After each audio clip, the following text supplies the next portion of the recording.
بسم اللہ الرحمن الرحیم۔ قرآن کی اسٹیٹس قسط نمبر 3۔ میں ہوں ایس انصاری۔ آج ہم بات کریں گے اتباع پر، نبی کی اتباع۔ قرآن میں ہے نا آیات نبی کی اتباع کی۔ نبی کی اتباع سے مطلب نبی کی ذات کی اتباع نہیں ہے، نبی کی سبیل کی اتباع ہے۔ اور یہ اتباع تمام مومنین کی سبیل کی بھی ہے، صرف نبی نہیں، تمام مومنین کی سبیل کی بھی ہے، اکیلے نبی کی نہیں۔ چنانچہ قرآن کہتا ہے وَمَن يَتَّبِعْ غَيْرَ سَبِيلِ الْمُؤْمِنِينَ، اور جس نے مومنین کی سبیل کے سوا کسی دوسری سبیل کی اتباع کی، نُوَلِّهِ مَا تَوَلَّىٰ وَنُصْلِهِ جَهَنَّمَ وَسَاءَتْ مَصِيرًا، تو ہم اس کو ادھر ہی جانے دیں گے جدھر وہ جا رہا ہے، ادھر ہی پھیر دیں گے جدھر وہ پھر رہا ہے۔ وَنُصْلِهِ جَهَنَّمَ، اور جہنم میں ٹھونس دیں گے پھر۔ وَسَاءَتْ مَصِيرًا، وہ تو بہت برا ٹھکانہ ہے لوٹنے کا۔ دیکھیں صرف نبی کے محمد کی، صرف نبی کی نہیں، مومنین کی اتباع بھی کرنی ہے، لیکن اتباع ذات کی نہیں ہے، سبیل کی ہے، اس مینر کی۔ اگر ذات ہی کی اتباع ہے تو پھر تو ہر مومن کی اتباع لازم ہو گئی۔ نہیں، ذات کی اتباع نہیں ہے، سبیل یعنی مینر کی اتباع ہے، مجموعی طور پر طرز عمل کی اتباع ہے۔ مثلا مومن، مثال کے طور پر مومن خوش و خضوع کے ساتھ اللہ کے احکامات بجا لاتا ہے، یہی کرتا ہے مومن۔ لیکن کبھی کوئی کوتاہی ہو جائے، کوئی غلطی ہو جائے تو پھر توبہ بھی کر لیتا ہے، یہ اس کی روش کے میں شامل ہے۔ دیکھیں 2/286، یعنی غلطی اس سے ممکن ہے، غلطی ہوتی ہے۔ جیسے موسیٰ علیہ السلام جب وہاں نکلے تھے وہاں سے، اور وہ راستے میں خبتی مل گیا، اس کو آپ نے مکہ مار دیا، وہ مر گیا وہ، تو پھر کیا کہتے ہیں رب انی ظلمت نفسی فاغفر لی 28/16، ہے اللہ مجھ سے تو زیادتی ہو گئی، تو اب تو مجھے معاف کر دے۔ 28/16۔ انبیاء سے غلطی ہوتی ہے، اس کی ذات کی اتباع کرنا شروع کرتے تو غلطی میں بھی آپ اس کے پیچھے لگیں گے پھر تو۔ اب دیکھیں محمد سے کیا کہلوا رہا ہے اللہ تعالیٰ، ذرا غور سے سنیے گا، یہ آیات ہیں ذرا غور کرنے کی۔ کہتا قل ان ضللت فانما اضل علی نفسی، اے رسول کہہ دیجئے کہ ان ضللت، میں اگر گمراہی پر پڑ جاؤں، غلط راستہ اختیار کر لوں کسی بھی وجہ سے، بھول گیا، کچھ بھی ہو سکتا ہے، انسان غلط راستے پر پڑ گیا۔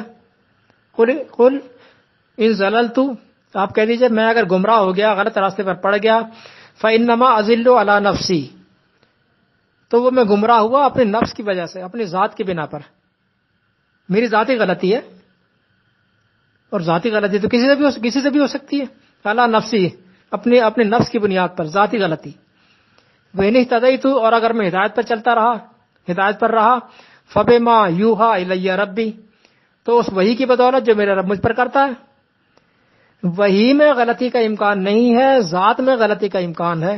دونوں باتیں کتنی کلیئر ہو گئی ہیں، واضح بالکل۔ 34/50 نکال کے پڑھ لیجئے۔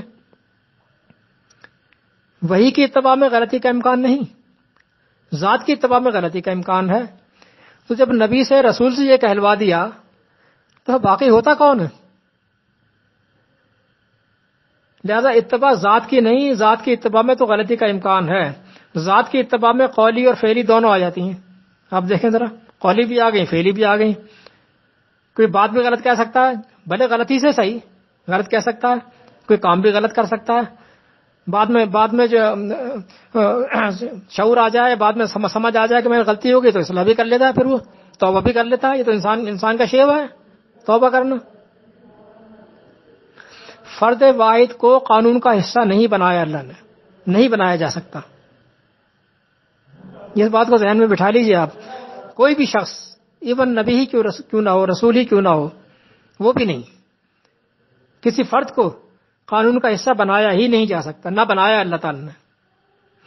نام کے ساتھ کسی ایک کا بھی دخل نہیں رکھا، نام کے ساتھ کسی ایک کا بھی دخل نہیں ہے اللہ کے قانون میں، اللہ کی شریعت میں۔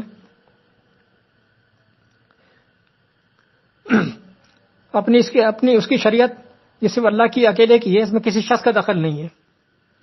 پورے قرآن کریم میں آپ دیکھ لیجئے، شخصیات کے حوالے سے دیکھیں، آپ ذرا غور کیجئے گا بھی، پورے قرآن کریم میں نہ کہیں عمر کا ذکر، نہ کہ کسی ابو بکر کا، نہ کسی عثمان کا، نہ کسی علی کا، نہ کسی حسین کا، نہ فاطمہ کا، کسی کا بھی نہیں ہے، ضرورت ہی نہیں ہے. یہ سارے نام یہ جو کچھ بھی ہیں یہ ہو بھی سکتے ہیں، نہیں بھی ہو سکتے ہیں، یہ بھی کلیئر نہیں ہے.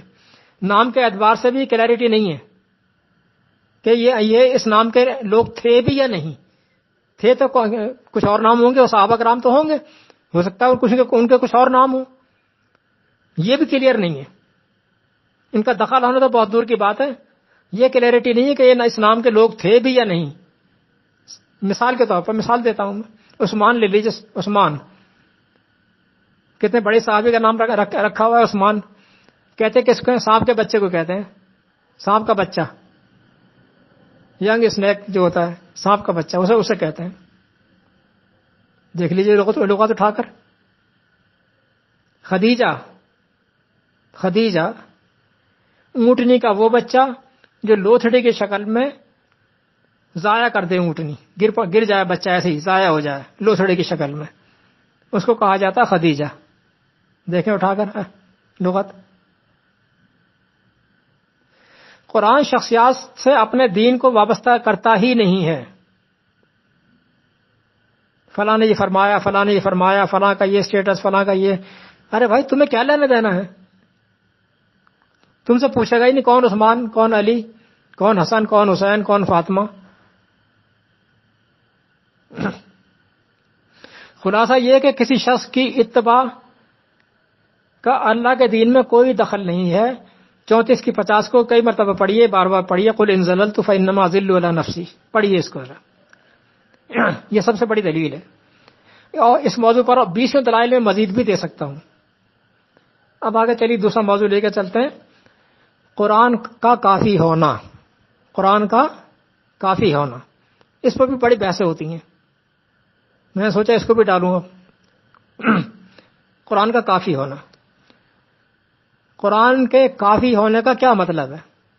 قرآن نے کہا نا اولم یکفہم انا انزلنا علیک الکتاب یتلی علیہم 29/57 کے اندر. کیا ان کو یہ کتاب کافی نہیں ہے؟ اولم یکفہم انا انزلنا علیک الکتاب، کہ وہ کتاب جو ہم نے آپ پر نازل کر دی ہے، یتلی علیہم، جس کتاب کی تلاوت کی جاتی ہے، یعنی قرآن کریم. ان سے پوچھو کیا ان کو یہ کافی نہیں ہے، یہ کتاب تلاوت کی جانے والی کتاب؟ اس کا مطلب ہے کہ جتنا قرآن میں دے دیا اتنا ہی دینا تھا.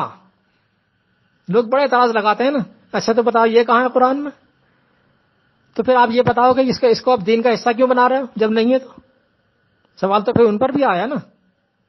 اس کا مطلب ہے جتنا قرآن میں دے دیا اتنا ہی دینا تھا، اتنی ہی پابندی لگانی تھی، اتنا ہی کافی تھا. بنی اسرائیل کے واقعے کو لیجئے، قرآن میں آتا ہے وہ گائے کی مثال، سوال پر سوال کرتے جا رہے ہیں.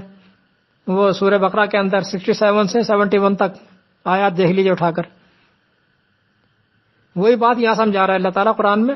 کہتا ہے یا ایھا الذین آمنوا، اے وہ لوگوں جو ایمان لائے ہو، لا تسألوا عن اشیاء، تم چیزوں کے متعلق سوالات مت کرتے رہا کرو. یہ کیا ہے، وہ کیا ہے، وہ کیسے اور یہ کیسے. لا تسألوا عن اشیاء تبد لکم تسؤکم، اگر وہ تم پر ظاہر کر دی جائیں تو پھر تمہیں بری لگیں گی، تم مشکل میں پھنس جاؤ گے. شریعت بڑھتی جائے گی نا، شریعت بڑھتی جائے گی، لاگو ہوتی جائے گی، مشکل میں پھنستے جاؤ گے.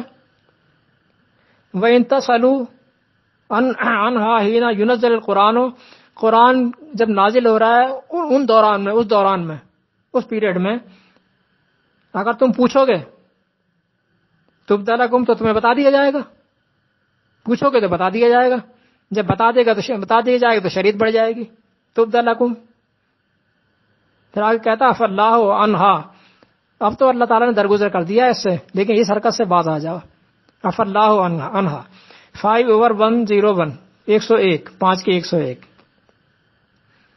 پھر آگے کہتا تم سے پہلے کے لوگوں نے بھی اسی طرح کیا تھا، یہ حرکتیں کی تھیں، تو پھر وہ کافر ہو گئے، اس بنا پر ہو گئے کافر. وہ یہ آگے 5 کے 102. اس آیت سے دو حقیقتیں کلیئر ہوئیں. وہ سب کچھ جانتا ہے، وہ سب کچھ جانتا ہے کتنا پابند کرنا ہے، کتنا آزاد چھوڑنا ہے،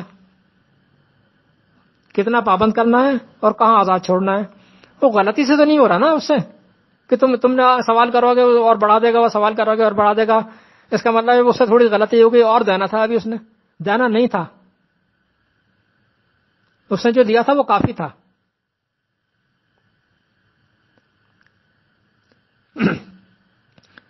اچھا جی، اتنا ہی کافی تھا.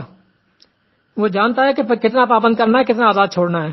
جہاں اس نے پابند نہیں کیا وہ کم علمی کی وجہ سے نہیں، اتنا ہی کافی تھا، اتنا ہی کافی تھا. دوسرا پہلو یہ نکلا کہ جو کچھ بھی شریعت وہ قرآن ہے، وہ قرآن کے اندر بیان ہوئی. جو کچھ بھی شریعت بیان ہوئی قرآن کے اندر بیان ہوئی.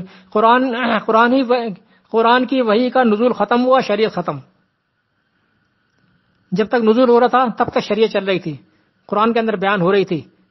اور اس سے منع کر رہا ہے کہ جو ہم بیان کر رہے ہیں وہی کافی ہے، بس تم مت پوچھا کرو.